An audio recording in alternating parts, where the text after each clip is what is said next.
मित्रांनो, सोलापूर पोलीस भरती 2023 आणि एसआरपीएफ कोल्हापूर पोलीस भरती 2023 ला हा प्रश्न काही सेकंदात कसा सॉल्व्ह करायचा आहे बघा. बऱ्याच विद्यार्थ्यांना सॉल्व्ह करता येत नाही किंवा सॉल्व्ह केलं तर बराच वेळ लागतो. काही सेकंदात सॉल्व्ह करायचा आहे. काय करायचं आहे? 3 संख्यांचे गुणोत्तर दिलेलं आहे. 3 4 4 5 बरोबर. त्या संख्यांच्या वर्गांची बेरीज तुम्हाला 450 दिलेली आहे. त्या संख्यांच्या वर्गांची बेरीज 450. तर तुम्हाला विचारलं त्या संख्या कोणत्या? त्या 3 संख्या कोणत्या असं विचारलेलं आहे. काही करायचं नाही मित्रांनो. 3 संख्यांच्या वर्गांची बेरीज सांगितलेली आहे. म्हणजे हे 3 गुणोत्तर आहेत. त्या 3 गुणोत्तर बघा. त्या 3 चा वर्ग किती आला? 9. ठीक आहे.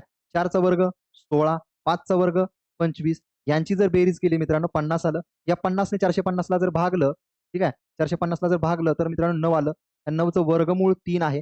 या 3 ने प्रत्येक गुणोत्तराला गुणलं तर बघा 3 त्रिक 9, 3 चोक 12, 3 पाची 15. या 3 संख्या तुम्हाला मिळाल्या. ठीक आहे, 9, 12, 15.